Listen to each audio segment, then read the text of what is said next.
కృష్ణో రక్షతు no జగత్రయ గురుః కృష్ణం నమస్యామ్యహం.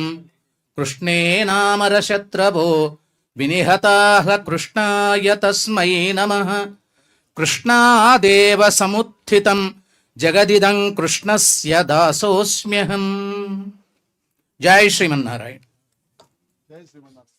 ఇప్పటిదాకా మనం ఈ సమావేశం ఏర్పరచుకున్నది, ఈ సమావేశం యొక్క నేపథ్యం, అంతేకాక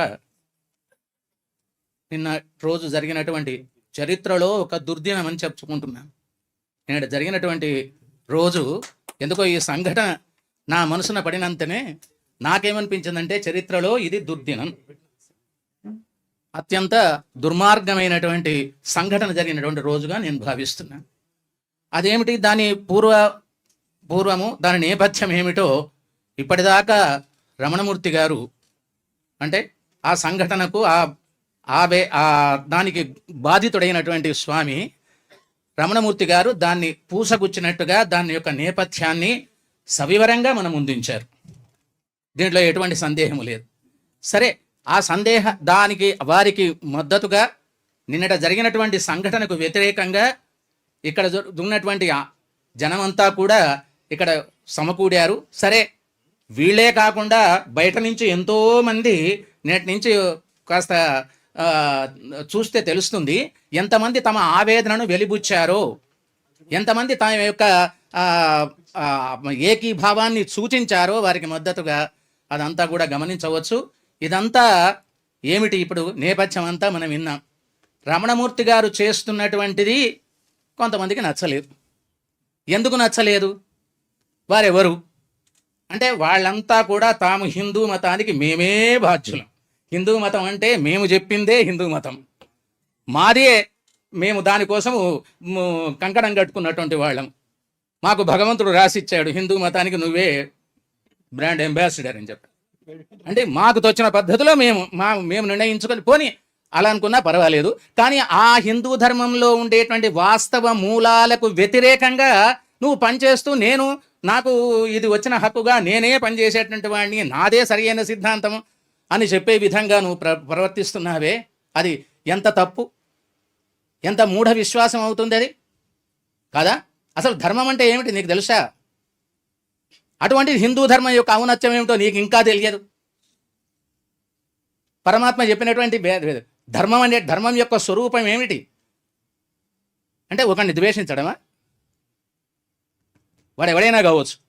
కాబట్టి అటువంటి ద్వేషము, అసమానత్వానికి వ్యతిరేకంగా ఏమిటి, అసహిష్ణుత్వానికి అంటే ఒకరిని సహించలేకపోవడానికి, దానికి వ్యతిరేకంగా హిందూ ధర్మం ఎంత గొప్పగా తన మూల సూత్రాలలో, ఉపనిషత్తులలో, వేదాలలో ఆ భావనను చొప్పింపజేశారు, దాన్ని అందరికీ అందింపజేశారు. దాన్ని నువ్వు గుర్తించవేమిటి? దాన్ని గుర్తించకుండా నాకు దోచిందే, నా పద్ధతే చాలా గొప్పది, నేను ఈ విధంగానే చేస్తాను అనేటువంటి మూర్ఖపు ఆలోచనతో దానికి ముందు ఇంకొకటి చెప్తున్నాను. సరే, దానికి మించిన ప్రమాదం ఏంటంటే అక్కడ నువ్వు నీ నిర్ణయంలో ఏముందంటే రాజకీయాల కోసం దీంతో చూపించడం, రాజకీయాన్ని ఇక్కడ చూపించడం, నీ స్వార్థపూరితమైనటువంటి ఆలోచనలు ఇందులో ప్రవేశపెట్టి పైకి ముసుగు మాత్రం మేము ఈ ధర్మం కోసం పనిచేస్తున్నాం. ఆ ముసుగులో జరిగినటువంటి దుర్మార్గమైనటువంటి పద్ధతులు నిన్నటి దారుణానికి దారితీశాయని చెప్పొచ్చు. కాబట్టి అటువంటి నేపథ్యంలో వారు చేసినటువంటి తప్పు ఏమిటి ఇది అంటే, నీకంటే గొప్పగా హిందూ ధర్మం ఏంటో నిర్వచించి, ఆ ధర్మంలో నాకు అనుకుంటాయి వారి గురించి చాలా కాలం నుంచి పరిచయం కాబట్టి, తర్వాత ఆ నేపథ్యంలో చెప్తున్నాం. భగవద్గీతలో పరమాత్మ చెప్తున్నాడు, తాను ఎప్పుడు అవతరిస్తా అంటాడు. ఎప్పుడు అవతరిస్తాడట? యథా యథా హి ధర్మస్య గ్లానిర్భవతి భారత అభ్యుత్థానం అధర్మస్య తదాత్మానం సృజామ్యహం అంటాడు.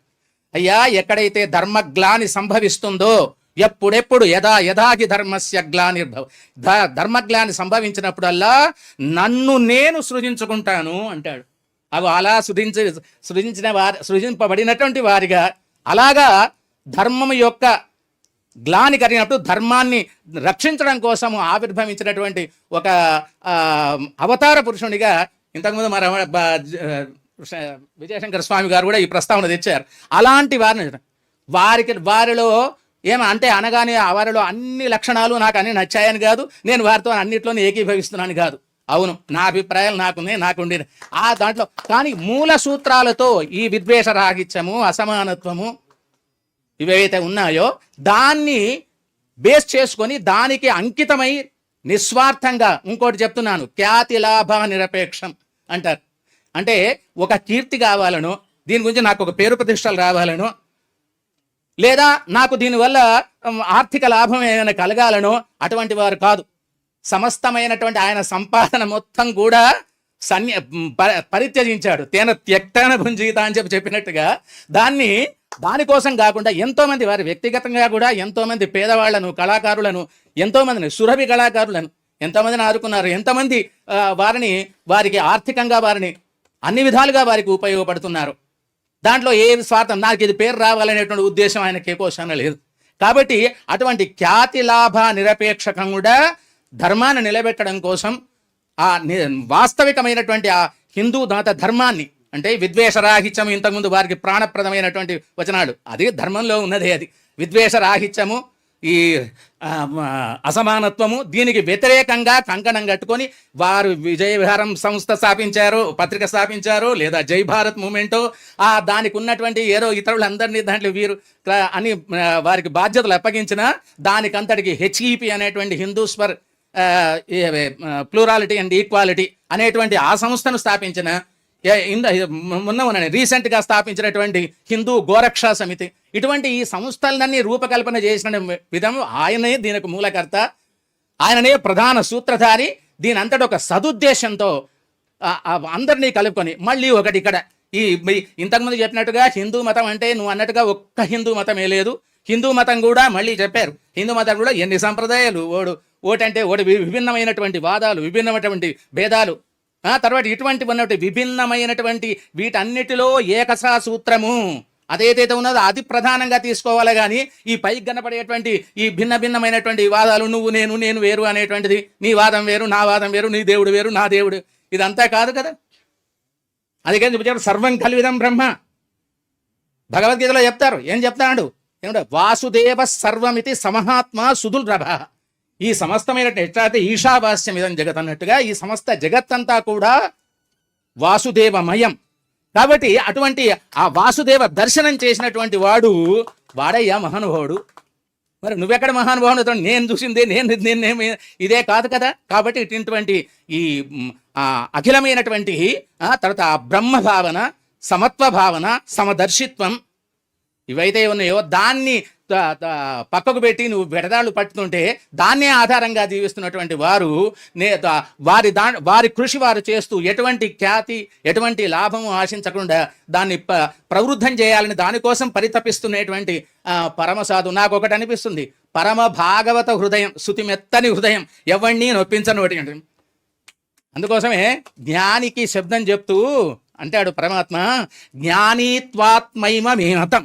జ్ఞాని అయినటువంటి వాడు, ఇటువంటి మహానుభావులు అయినటువంటి వారు, నాకు ఆత్మ, పరమాత్మకు వేరే ఆత్మ ఉండదు, ఆయనే పరమాత్మ, పతిం విశ్వస్యాత్మ అని. కానీ అటువంటి పరమాత్మ స్వరూపుడే కృష్ణ భగవానుడు ఏం చెప్తున్నాడంటే, నాకు వేరే ఆత్మ అంటూ లేదు, కానీ జ్ఞానీత్వాత్మైమ మే మతం. జ్ఞాని అయినటువంటి వాడు, ధర్మస్వరూపుడైనటువంటి వాడు, పరమధర్మస్వరూపమైనటువంటి నాకు వాడు ఆత్మ. ఎవడాత్మ? ఆ జ్ఞాని అయినటువంటి వాడు. కాబట్టి అట్లా చెప్పినటువంటి ఆ జ్ఞాని అయినటువంటి వాడు ఎన్ని అధ్యయనం చేశాడని వారు ఒకసారి ఆలోచిస్తుండండి. వారు ఇచ్చినటువంటి ఇన్ఫర్మేషన్ కానీ, తర్వాత వారు చెప్పినటువంటి ఏదైనా విషయం మీద మాట్లాడుతున్నప్పుడు ఒక్క విషయం కాదు, వేదములు, శాస్త్రములు, ఉపనిషత్తులు ఎక్కడి నుంచి చదివారంటే ఏమిటో తెలియదు. కాబట్టి ఇవన్నీ కూడా తెలుసుకొని మళ్ళీ దాంట్లో ఊరికే కాదు, వాటిని ఆపోసన బట్టి అట్లా ఉండేటువంటి వాస్తవ స్వరూపం ఏమిటో తెలుసుకున్నటువంటి మహానుభావుడు. అటువంటి వాడి వ్యక్తులు మాట్లాడేటప్పుడు తర్వాత చర్చలో నువ్వు పాల్గొనడానికి వచ్చావు, కాస్త జ్ఞానం ఉండాలన్నా, ఎలా మాట్లాడాలో మినిమం బిహేవియర్ అన్నా నీకు తెలియలేదే. ఆ వ్యక్తిని పట్టుకొని ఏం మాట్లాడుతున్నారు, ఏం చేస్తలేదు, నువ్వు దాంట్లో జోక్యం కల్పించుకొని శ్రీకృష్ణుని తల అంటావా, శ్రీకృష్ణుని తల తీసేస్తా అంటావా, ఇదేమిటి అని చెప్పని మూర్ఖంగా నీకు శ్రీకృష్ణుడి పైన గౌరవం ఉన్నదా? ఆయన ఆ మాట ఎందుకన్నాడో అర్థం చేసుకోవేమిటి? ఆ కృష్ణుని యొక్క విశ్వరూపాన్ని చూపించినప్పుడు ఆ విశ్వరూపాన్ని దర్శనం చేయడం కోసమేమో కృష్ణునికి కృష్ణ పరమాత్మ దివ్యం దదామి తే చక్షు, ఇక ఆ స్వరూపం చూడాలంటే వాడే అనుగ్రహించాలి ఆ దివ్య చక్షువుల్ని. ఆ దివ్య చక్షులతో కానీ ఆ స్వరూపం దర్శించలేవు. అటువంటి పరమాత్మ యొక్క విశ్వరూప దర్శనం, విశ్వమే ఆయన అని చెప్పడం కోసం చెప్పినటువంటి ఆ విశ్వరూప సందర్శనం లోపట ఆ సందర్శనలో నీకు అభిమానం ఉండొచ్చు, నీకు గౌరవం ఉండొచ్చు, ఏదైనా కావచ్చు. మోడీ బొమ్మను తీసుకొచ్చి అక్కడ తగిలిపెట్టి, ఒక వ్యక్తి బొమ్మను తీసుకొచ్చి అక్కడ దానికి తగిలించి నువ్వు చేసినటువంటి దుర్మార్గమైన పనిని ఇదేమిటి అని ప్రశ్నించడం కానీ, వారికి శ్రీకృష్ణుని గురించో లేకపోతే మరో విషయం గురించో తక్కువ చేయాలని అన్నట్టుగా శిరస్సు అంటే తల కాదా? అంటే శిరస్సు అంటే బాగుండేదేమో. శిరస్సు అంటే వేరే, తల అంటే వేరే. ఇంత పరిజ్ఞానం అన్నట్టు, ఇంత అధ్యయనం అన్నటువంటి. కాబట్టి తల తీసి ఇది పెడతావా రోజు కొడతాను చూడు అని చెప్పంటే వారు చెప్పింది ఏమన్నా కొడతా అంటే ఏం చేస్తాడు అని అనుకుంటూ నేను దాడి చేస్తానంటే నీ అవగాహన ఇంతది, నీ మూర్ఖమే. ఆయన కనీసం స్వరూపం అన్నా చూడొచ్చు. తర్వాత ఆయన తన కంట్లో వయసులో పెద్దవాడు, తర్వాత ఆ వేషము భాష అంటారు కదా. కాబట్టి మన యొక్క ఎవరి వేషము భాష లోపల విషయాలు అనేటటువంటి చూస్తే నమస్కరించాలనే బుద్ధి పుడుతుందో అటువంటి వాడు మహానుభావుడు. కాబట్టి వారి వేషం చూసినా వారి భాష చూసినా ఎవడైనా సరే ఏమి తెలియకపోయినా ఒకసారి లేచి నమస్కారం అనాలి అనిపించేటువంటి అటువంటి వ్యక్తి దగ్గర మాట్లాడేటప్పుడు ఏమాత్రం కూడా భయము భక్తి లేకుండా నీ ఇష్టమున్నట్టుగా మర్యాదను ఉల్లంఘించి నీచ నికృష్ణగా ఒక ఉన్మాది లాగా అంటాను. మతోన్మాది కూడా కాదు, ఇంకేమంటే పచ్చి ఉన్మాది. ఏమి మొన్నటికి మనం వార్తల్లో చూసినాం. వాడు ఆ ముగ్గురిని అటు ముగ్గురిని ఇటు ముగ్గురిని హత్య చేసి వాడు కూడా చచ్చిపోయాడు కదా మొన్న, ఒక ఉన్మాది. ఏమిటి వాడు ఇటువంటి దుర్మార్గమైన పని చేస్తావా? కాబట్టి అటువంటి దానికి వ్యతిరేకంగా ఇప్పుడు ఎక్కువగా మాట్లాడడానికి అవకాశం లేదు. కాబట్టి ఈ యొక్క సంఘటనను వ్యతిరేకించని వాడు, దాన్ని ఖండించని వాడు మనిషి కాదు అంటున్నాను. కాబట్టి మనమందరం, మీరు మేము ఈ అక్కడ ఉన్నటువంటి వాళ్ళందరూ కూడా ఎక్కడెక్కడ ఉదయాలు ఈ విషయం తెలిసినట్టు పరివాళ్ళు వాళ్ళు కూడా వ్యక్తం చేస్తున్నారు, తమ ఆవేదన వ్యక్తం చేస్తున్నారు. ఇక్కడ ఈ సభ ఇప్పుడు ప్రస్తుతం ఏర్పాటైంది. దీనికి వారు చెప్పారు, వారి మీద నాకు ఎటువంటి, ఇది మహాత్ముల యొక్క లక్షణం. ఇంత అపకారం చేసినటువంటి వ్యక్తిని, ఇంత దుర్మార్గంగా ప్రవర్తించిన వ్యక్తిని ఏమంటున్నాడు ఆయన వాడి మీద దాన్ని చేయట్లేదు. అయ్యా తప్పుదారిలో ప్రవహిస్తున్నావు రా నాయన, నువ్వు దైవ మార్గంలో, సన్మార్గంలో, ధర్మ మార్గంలో నడవడానికి వస్తే చాలు నాకు అని చెప్పని అంటున్నారే. అటువంటి ఉత్తమమైనటువంటి మనస్సు ఉన్నటువంటి వ్యక్తి, మంచి మనిషికి అవమానం చేసినటువంటి దుర్మార్గము, దీన్ని ఏమంటారు తెలిసిన? భగవంతుడికి ఇష్టమైనటువంటి వాళ్ళు జ్ఞానులు, ఇటువంటి వాళ్ళని చెప్పాను కదా. ఇటువంటి వాళ్ళనే మా సంప్రదాయంలో భాగవతోత్తములు అంటారు. భగవంతుడు తనకు అపకారం చేసినా, తనను అవమానించినా కూడా సహిస్తాడట.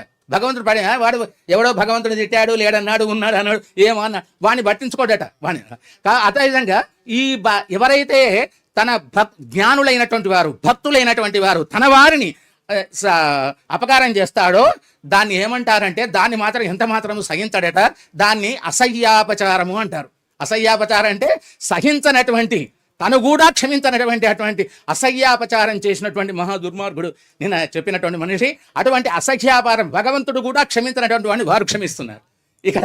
కాబట్టి సరే, ఇంతకు వారు ఎందుకు కేసు వేసేయారు? కేసు ఎందుకు వేయాలి? వారి మీద క్షమించేశాడు కదా అని చెప్పనంటే, అంటే ఇతరులు ఈ అధర్మ మార్గంలో ఇంకా పెట్రేకి పోకుండా ఉండడం కోసం, ఇటువంటి సంఘటనలు పురావృతం రాకుండా ఉండడం కోసం ఆ పని చేశానని చెప్తున్నారు.